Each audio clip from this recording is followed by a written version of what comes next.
Rain splattered softly against the glass windows of Candlepeak's bistro, blurring the glowing lights of the city outside. Inside, the warmth of amber chandeliers and quiet violin music filled the air, setting the perfect mood for a romantic evening.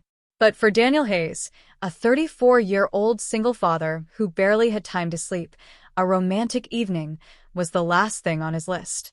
Yet here he was, on a blind date. His coworkers had pushed him for months. "Bro, you need someone. You can't raise Lily alone forever. We found you the perfect match. Look at her picture." They had shown him a photo of a slim woman with beach wave hair and a wide smile. Someone who seemed confident, bubbly, glowing.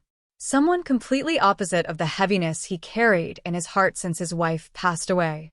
But when Daniel stepped into the restaurant and the host directed him to table 7, his breath got caught in his throat. Because sitting there was not the woman in the picture. She was bigger. Much bigger. Her long cardigan wrapped around her like armor. Her eyes stayed glued to her lap, fingers twisting nervously. Her hair wasn't styled, just pulled back in a messy bun. And her face looked like someone who had been told to expect rejection her entire life. Daniel stood there, frozen.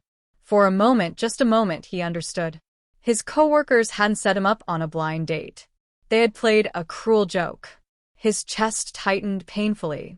The girl who didn't belong. She noticed him and slowly lifted her head. Her name was Marina Willow, and everything about her was soft. Her voice, her eyes, her gentle half-smile that trembled like a candle flame. "Hi, you must be Daniel," she whispered. Daniel's heart twisted. Her voice wasn't disappointed. It wasn't angry. It was apologizing. As if she believed he deserved better. As if she expected him to turn around and walk out. "Hi, Marina," he said quietly. But his mind was spinning. Why did they do this?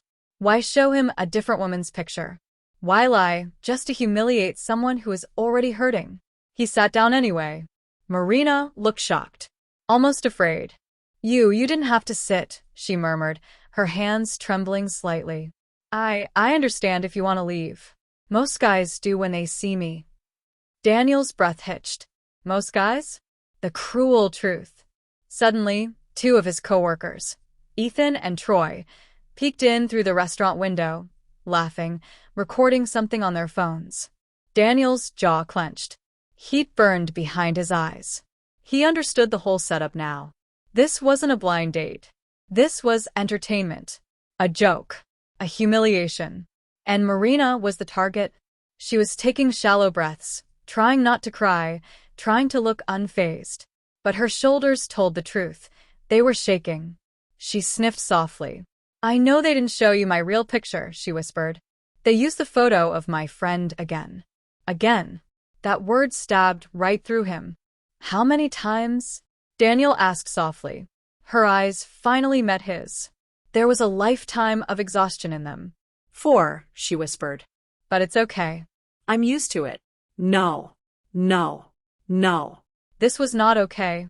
Danny wanted to storm out, grab his coworkers by the collar, and show them what cruelty really looked like. But then he looked at her again, this fragile woman holding herself together with invisible tape, and he realized walking out to fight them would mean leaving her alone at the table. The joke would continue, and she would feel like she was exactly what those men thought she was, a punchline. He wouldn't let that happen. The dad she didn't expect. He took a slow breath. Calm. Gentle. The way he spoke when his 7-year-old daughter Lily had nightmares. "Marina," he said, "can I tell you something?" She looked up, surprised that he was still talking to her. "I'm a single dad," he said. "I'm not looking for a supermodel. I'm looking for a human who knows what kindness feels like." Her eyes widened. Something soft, something hopeful, flickered briefly. He leaned in slightly. "And the moment I saw you, I knew you were someone who's had to be stronger than most." Her lips parted, trembling. "No one ever says that," she whispered. "They usually say other things." Daniel smiled sadly. "Then they're idiots." She let out a shaky, unexpected laugh. The first smile she gave him, small, hesitant, hit him harder than any perfect model face ever could. What she hid behind her smile. The waiter took their orders. Marina only asked for tea. Nothing else. Not hungry? Daniel asked gently. Her cheeks flushed. She shook her head quickly. It's okay. But he noticed her eyes flicker toward the cheapest dish on the menu. Then away. He waited a moment. You can order whatever you want, he said softly. Her shoulders tensed, and she whispered so quietly he barely heard her. I only have enough for tea. His heart broke, clean in two. Hey, I invited you, he said. Let me take care of this. She froze. No, please, then they'll say I used you. People always say that. People. Not one person. Not one moment. Her entire life. Daniel leaned forward. You're not using me, he said, voice low, steady. We're two people having dinner. That's all. Her eyes shined with tears she didn't want to let fall. Thank you, she whispered. Her secret life. As tea arrived, she opened up, slowly, like a flower desperate for sunlight. She worked 2 jobs. Sewing clothes at a small tailor shop during the day. Stocking shelves at a grocery store at night. She sent half her earnings to her mother. Paid rent for their old apartment. And still managed to volunteer at an animal shelter on weekends. You do all that? Daniel asked, stunned. She laughed softly, embarrassed. Well, nobody sees those things. They just see my body. Daniel's fist clenched under the table. They're looking at the wrong thing, he said firmly. She blinked. No one ever says that either. He took a breath. This woman had been starved of kindness her entire life. No wonder she expected rejection. No wonder she apologized for existing. The moment he saw the real her. Halfway through dinner, she did something small, but it changed everything. A little boy from the next table dropped his fork. The staff were busy, his parents distracted. Marina quietly stood, picked up the fork, walked to the counter, asked for a new sanitized one, and returned it with a gentle smile. Here you go, sweetheart. The boy giggled and said, Thank you. Daniel watched the entire thing, stunned. She didn't do it to impress him. She didn't do it because she wanted attention. She didn't even look back at him. She just helped because that's who she was. Soft heart. Quiet kindness. Invisible goodness. And suddenly, Daniel understood exactly what kind of woman sat before him. The cruel whispers. But then a group of teenagers at another table started whispering. Laughing. Pointing at her. Snickering. Marina immediately shrank in her seat, hands hiding in her sleeves. I'm sorry, she whispered. Daniel's jaw tightened. Don't apologize, he said firmly. You did nothing wrong. But people always stare, she murmured. I try not to let it bother me, but it does. Daniel felt something inside him shift, an old, dormant fire burning to life. He made a decision. He leaned forward, eyes soft. Marina, can I ask you something? She nodded nervously. If you had seen me first, really seen me, would you have sat down? Her eyes softened. I would have, she whispered. You look tired, like you carry a lot. I know that feeling. He swallowed hard. Those words, no one had said something that gentle to him in years. The restaurant grew louder around them, clinking plates, soft violin music, murmurs of couples enjoying their night. But at table 7, time felt still, almost fragile, as if the smallest sound could break the moment in half. Daniel had come expecting an awkward blind date. He never expected to feel protective rage burning in his chest. He never expected to feel connected to this gentle stranger across from him. And he definitely didn't expect what she was about to tell him. The whispers that changed everything. A group of teenagers giggled again. Look at her arms. She's barely fitting in the chair. I bet he's pretending to like her. Marina stiffened, eyes dropping instantly. Daniel felt something snap. He turned his head sharply, glaring at the teens. Can you not, he said, his voice low, calm, yet dangerous. The teens froze, then looked away, and fell silent. Marina stared at him, eyes wide, almost confused. Why did you do that? She whispered. Because you deserve respect, he said softly. Her lips trembled. No one ever stands up for me, she said, voice breaking. People just pretend not to hear.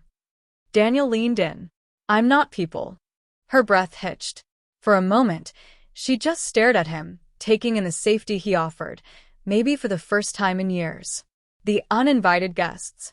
Then a shadow fell over their table. Daniel's stomach twisted when he saw who it was. Ethan and Troy. His co-workers. The masterminds behind this sick joke. Phones in hand. Grins plastered across their faces. Recording. Bro, you actually stayed? Ethan laughed. This is golden content, Troy added. Daniel stood up, so fast his chair scraped loudly. Turn off the camera, he said. Ethan smirked. Why? You mad your date doesn't look like the picture? Marina shrank into herself like a wounded animal. People were staring. The teens were whispering again. The waiter hesitated nearby, unsure whether to intervene. Daniel felt heat rush to his face. Shame. Anger. Protectiveness. He stepped closer to Ethan and Troy. This isn't funny, Daniel growled. She is a human being. Ethan rolled his eyes. Chill, man. It's just a joke. Daniel's voice dropped low, dangerously low. No. It's cruelty. The restaurant went silent. Even the violinist paused. The moment that broke her. Tears pooled in Marina's eyes as she whispered to the floor. It's okay. I'm used to it. Daniel turned to her. No. It's not okay, he said firmly. But she only shook her head, wiping her cheek quickly. They didn't do anything worse than others, she murmured. People catfish me for laughs all the time. I don't know why I still try dating. Her words squeezed Daniel's heart tight. Ethan scoffed, stepping closer. Bro, seriously, you don't have to pretend. Pretend what? Daniel snapped. Troy chuckled cruelly. Pretend she's worth a real date. Marina broke. A quiet sob escaped her lips, one she tried desperately to hide. She covered her face with her shaking hands. Daniel's whole body tightened. He had lost his wife to cancer. He had watched his daughter cry at night for her mother. He had seen grief. He had seen pain. He had felt helpless. But the sight of Marina crying, not because of life, but because of people, hit differently. He stepped between her and the men. You two leave, Daniel said. Ethan smirked. Or what? Daniel raised his voice slightly. You. Leave. The restaurant manager approached, sensing the tension. Gentlemen, is something wrong? Daniel pointed at Ethan and Troy. They're harassing my date. And recording her. That was enough. The manager grabbed their phones, demanded they delete the recordings, and escorted them outside. The entire restaurant watched. Some in pity, some in discomfort, some in admiration. Daniel then turned back to Marina and froze. Because she wasn't sitting anymore. She was standing, shaking, trying to gather her bag with trembling hands. I should go, she whispered. The explanation he didn't expect. He moved to stop her gently. Don't go, he said softly. I can't stay, she whispered. I shouldn't have come. This was stupid. No, it wasn't. Yes, it was. Her voice cracked painfully. You saw it. Everyone saw it. I ruin everything. People get embarrassed to be seen with me. You shouldn't have defended me. It just makes things worse. Daniel stepped closer. Marina, look at me. She didn't. Please, he said gently. She finally lifted her eyes, red, swelling, glistening.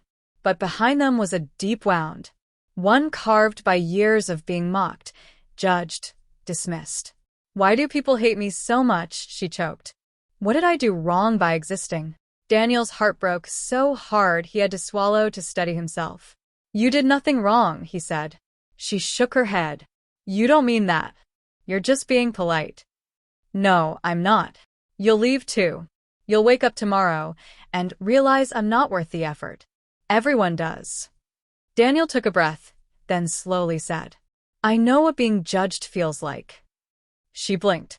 You're not like me. No, he said quietly. I'm a single father who was told I wasn't enough. That Lily needed someone better. That a man raising a daughter alone was pathetic. That I was failing her. Marina's eyes softened.